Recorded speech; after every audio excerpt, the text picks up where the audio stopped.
నేరుగా చర్చలు జరపాలని లెబనాన్ పదే పదే అభ్యర్థించింది. ఈ నేపథ్యంలో చర్చలను వీలైనంత త్వరగా ప్రారంభించమని ఆదేశించినట్లు నెతన్యాహు తెలిపారు.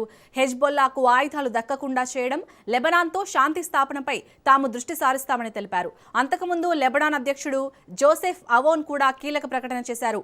హింసాత్మక ఘటనలకు ఫుల్ స్టాప్ పడనిదే ముందుకు సాగలేమని స్పష్టం చేశారు. కాల్పుల విరమణతోనే చర్చలు ప్రారంభమవుతాయని తెలిపారు. ఈ దిశగా ఇప్పటికే దౌత్య మార్గాల్లో ప్రయత్నాలు కొనసాగుతున్నాయని అన్నారు. అంతర్జాతీయ స్థాయిలో కూడా ఈ ప్రతిపాదనకు మద్దతు ఉందని తెలిపారు.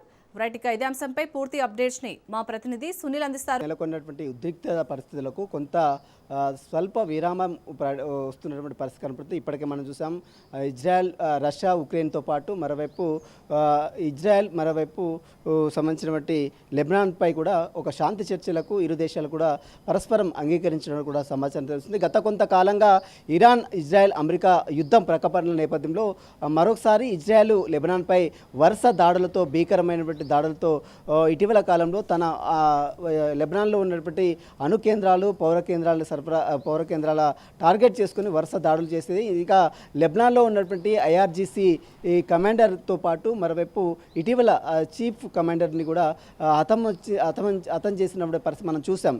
ఇప్పటికే దాదాపు 200 పైగా అక్కడ ఉన్నటువంటి లెబనాన్లో ఉన్నటువంటి ప్రజలు, అందులో కీలక నేతలు కూడా మట్టి కర్పించింది ఇజ్రాయెల్ ప్రభుత్వము.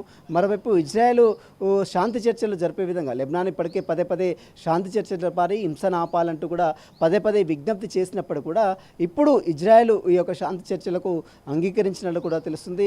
ఇక నేరుగా అంటే ప్రత్యక్షంగా ఇద్దరు కూడా అంటే వారి దేశానికి చెందిన లెబనాన్ సంబంధించిన ప్రతినిధులు, ఇజ్రాయెల్ సంబంధించిన ప్రతినిధులు కూడా నేరుగా సమావేశమై శాంతి చర్చలు జరపాలని ఇరు దేశాలు కూడా నిర్ణయం తీసుకున్నట్లు కూడా సమాచారం తెలుస్తుంది. దీనివల్ల కొంత తాత్కాలికంగా విరామం వస్తుంది యుద్ధానికి. ఎందుకంటే గత కొంతకాలంగా జరుగుతున్నటువంటి యుద్ధం వల్ల అనేక మంది మృత్యువాత పడ్డారు, చాలామంది ప్రాణాలు కోల్పోయారు, చాలామంది నిరాశ్రయాలు, అక్కడ వ్యవస్థ మొత్తం కూడా పూర్తిగా చిన్నభిన్నమైనటువంటి పరిస్థితి నేపథ్యంలో ఇప్పుడు లెబనాన్ ఒకటే కోరుతుంది, శాంతి చర్చల ద్వారా సమస్యలు పరిష్కరించుకోవాలి, హింస ద్వారా సమస్యలు పరిష్కారం కావదనేది లెబనాన్ చెప్తుంది. కానీ ఇజ్రాయెల్ మాత్రము వరుసగా దాడులు చేస్తున్నాయి. మీరు సంబంధించినటువంటి దాడులు ఆపాలంటే ఖచ్చితంగా వారికి సంబంధించినటువంటి ఒప్పందాలు కుదుర్చుకోవాలంటూ కూడా ఇజ్రాయెల్ పదే లెబనాన్కి సూచించింది. మరి ఇరాన్ను ఒకవైపు లెబనాన్కి సపోర్ట్ చేస్తుంది, మరోవైపు అమెరికా ఇజ్రాయెల్కి సపోర్ట్ చేస్తుంది. కాబట్టి ఈ ఇరాన్, మరోవైపు అమెరికా ఇప్పటికే శాంతి చర్చలకు ఇరు దేశాలు కూడా అంగీకరించింది.